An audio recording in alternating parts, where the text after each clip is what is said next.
Hey guys, what's up? Welcome back to the channel. It's Cynicalex, and today I want to guide you through World Boss Legend Gore to give you as many tips and as many pieces of advice as possible so that you can clear this boss. Even if you're just clearing stage 1, that's excellent.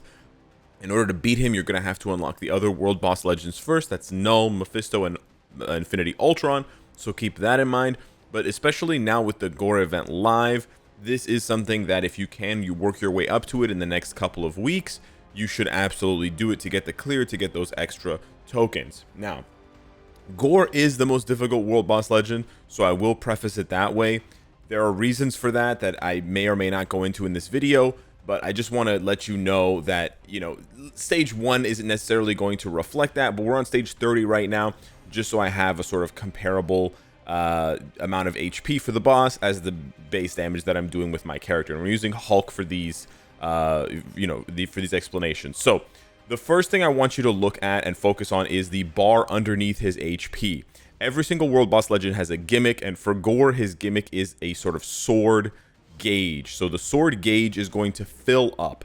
Now, regardless of whether you hit Gore or not, his sword gauge is going to fill up at the exact same rate. As you can see here, I'm hitting him, and it's not filling up faster or slower. It's not like Mephisto's rage meter.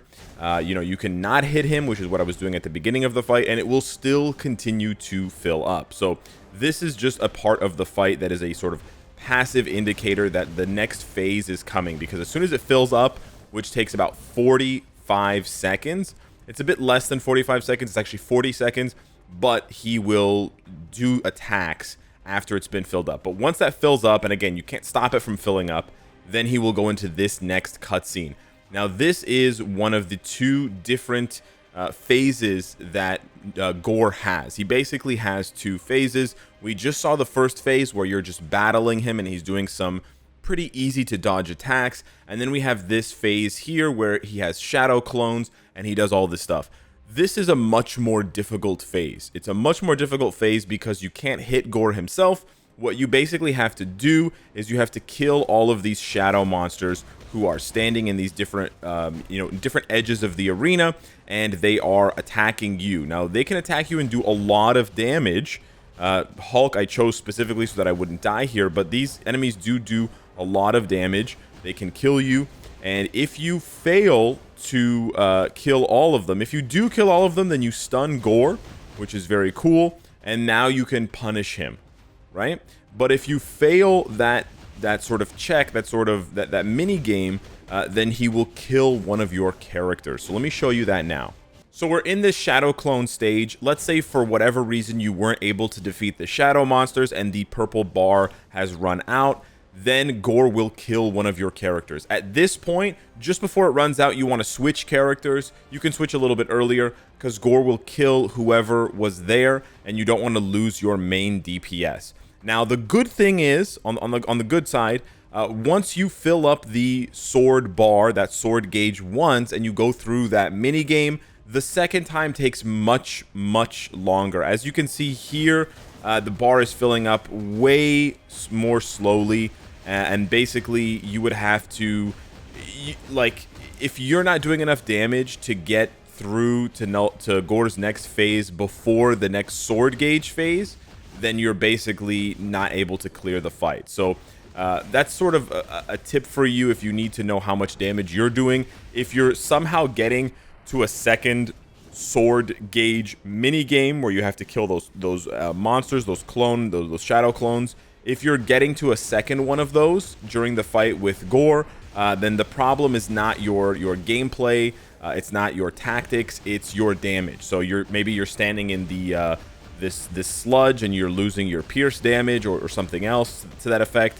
If this is what you're doing, obviously you want to reposition yourself on the other side and sort of force Gore to come to you, and so that you can attack him from an area of where there isn't sludge, basically an area of advantage, and you can do more damage that way. The second gimmick that Gore has is this shadow zone that he will slowly bring and make bigger and sort of bring into the arena. As you can see, it just materialized. It looks like black sludge, and the black sludge will get closer and closer as time goes on. Now, if you don't stand in the black sludge, you're fine, but if you stand in it, it will give you a debuff, and that debuff reduces your additional pierce damage. So it basically reduces the amount of pierce that you're able to deal. If you don't have any pierce, that's fine, but if you have any pierce, it's going to severely reduce your damage. And this is a constant debuff that applies. And as you can see, when it makes the arena really small, it makes it really difficult to fight Gore without that damage reduction. Now, once you push Gore to about 16 bars of health, he will do this phase here with the Necrosword. I didn't do a good job of dodging the first phase of that, but there are basically two phases. All you need to do for this, it went kind of fast, but you just want to run either clockwise or counterclockwise. Once again, once you get Gore down to about 16-15 bars, he will do this two-part attack where he brings up a bunch of swords from the ground, and then he does these 3 sword attacks here, and then he will do this crazy X attack. That X attack will kill any character that it hits, regardless of how much HP they have. You could have full HP and that attack will still kill you, so you have to dodge it by any means necessary. One more time, when you get down to 16 or 15 bars, he will always do this attack. The best advice is to switch characters and then start running either clockwise or counterclockwise. Movement speed is nice, but you don't actually need that much of it. You just need to make sure that you continue running in that big circle. The reason why you want to switch characters is because, like I said, that X attack at the end will kill whoever it hits, regardless of how much HP they have and how much healing they have. So you want to make sure that your main DPS is not selected, so that you don't lose them and then make the fight much harder. So because of that, you should switch, and then the entire, that little mini game lasts about 15 seconds, which is more than enough time for you then to switch back to your main DPS. When you manage to defeat Gore, he won't actually be dead. Now you will be on his second life. He always revives once, and he revives with 10 bars of health. However, there's some good news. There are no more sword gauge phases. Gore will do this phase immediately, so my advice to you right after you kill Gore is to just switch characters. So again, you don't put your main DPS, in this case Moon Knight, at risk. But from now on, all he does is the Encroaching Darkness. And actually, the Encroaching Darkness doesn't actually cover the whole arena. The downside or the difficulty of this phase is that he gets a lot more aggressive with his attack pattern, and these shadow clones will be summoned who will cover the arena in different patterns, either circles, donuts, or lines, and they will do damage to you. And remember, any purple damage, any purple lines or circles will go through your iframes, they'll go through your invincibility, they have penetration. So this phase can be very difficult for characters who don't have a lot of healing or a lot of HP and defense, because you will get hit a lot unless you take the time to clear out all of the shadow clones, which then takes down a lot of your time. It lowers the amount of time you have left to kill Gore, and Gore will summon them eventually, so you have to deal with that as well. Taking a look at Gore's basic attack pattern, we realize that he doesn't have that many different moves, but he does have a couple that you want to aggressively dodge or prepare for in advance. So the first move he always does is a basic lunge, which does not penetrate iframes. But the second attack he does right after is a huge AoE, which will guard break you and also penetrate iframes and do pretty decent damage. So you do want to be careful of that one. And if you are going to stand in it, you want to pop a skill that has invincibility so that you don't get guard broken. After he goes through his full pattern, he does a few sort of, null-esque swipes, and then he does a, directional attack where he summons a bunch of swords from the ground. Again, it has penetration, it has iframe ignore, and it does decent damage. We've come back and we've cycled around to his regular rotation again. After he does that, he'll do a cone attack, then he'll do a lunge swipe thing, and then he'll jump up from the ground. That is his most deadly attack. Now, the pattern I've shown you of doing a swipe at the beginning, then an AoE, then a cone swipe, then another lunge, then a pop-up from the ground is something that Gore always does. So this is a pretty predictable a very predictable pattern that you can memorize and dodge quite easily with just a little bit of practice. So right at the beginning, I'm going to sidestep the lunge, then I'm going to walk out of this attack. Now he's going to do that cone attack. I'm going to run through him like that, Then I'm going to dodge this attack. Then he follows me, so I'm going to keep running. Wherever you go before he does that pop-up attack, he will appear. So you want to keep running. You don't want to stand still. The last attack he does before he finishes back his cycle, before this one, is that he jumps back and he throws out a bunch of spikes, and then he brings the spikes back. For that attack, because it has an AoE component, you do not want to be near him because you'll take an enormous amount of damage. So you can see here he's going to finish off with the cone attack, then this one, and it actually applies fear. So it's actually pretty dangerous if you get hit by that cone attack. But that is the basic pattern for Gore. Here I'm going to show you guys a full speed clear where I am doing my best to use the mechanics that I have available to me. I'm using Thor's movement skill to get away. I'm continuously running to get away from that attack as well. I'm waiting for him to jump back in order to do my burst attack, because a lot of times if you just use your burst attack after that pop-up, he will jump back and he will dodge you. So that's something that you really want to keep in mind of. He always, after he pops up from the ground, he always does a large jump backwards, and that large jump backwards will put him out of range of your attacks if you're not careful. So we're going to try and do some more damage here, but we have to be very mindful of the dash and then the pop-up because it does so much damage. And even with, there's the jump back.